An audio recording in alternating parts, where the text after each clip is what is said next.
Nú ætlum við aðeins að skoða þrívíð rúmfræðiform. Hvað heita þessi form? Það má nú svo sem alltaf metast hvað ég er góður teiknari, en þið ættu að kannast við það eru betri myndir af þessu í kennslubókinni. Þetta hér er kúla. Þetta heitir keila.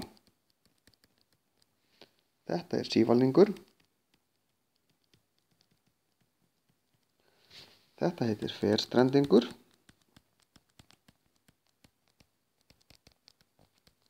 Og þetta er píramídi. Það má skrifa píramídi bæði með D og eði. Kúla er bara eins og borðtenniskúla eða bolti. Keila er með hring sem grunnflöt en hækkar svo upp í 1 punkt. Sívalningur er eins og rör eða gostós. Ferstrendingur er bara kassi og píramídi er með grunnflötin. Ferhyrning getur verið í raun þríhyrningur líka, en munurinn á keilu og píramída er ekki endilega að það eru beinar hliðar hérna og horn, og meðan þetta er alveg slétt allan hringinn. Hvað eru hliðar, brúnir og horn? Margar hliðar, mörg horn og margar brúnir á ferstrendingi. Þegar við fáum svona spurningu, teikna, það þarf alltaf og margborgar sig að teikna ferstrendingin. Við teiknum bakhliðarna sem við sjáum ekki með punktalínu. Og ef við byrjum á að telja hliðarnar, að þá er ein hlið hérna megin, önnur samsvarandi á bakvið, er það ekki? Þessi hlið og svo þessi hlið. Sama hér, hér og svo uppi og svo niðri.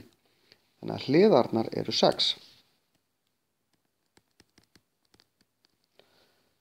Brúnirnar, þá borgar sér bara hreinlega að byrja að telja og merkja.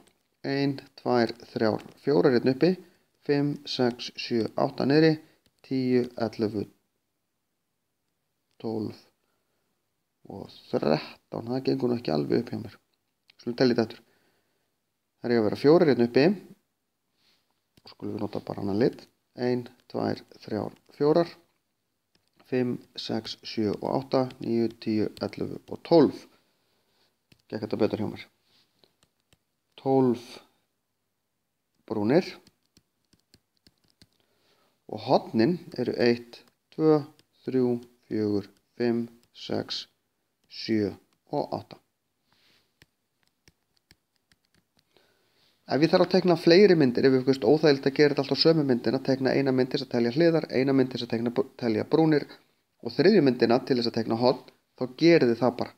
Skiptir öllu máli að geta gert þetta rétt og góð skýringamynd hjálpar manni að leysa þetta.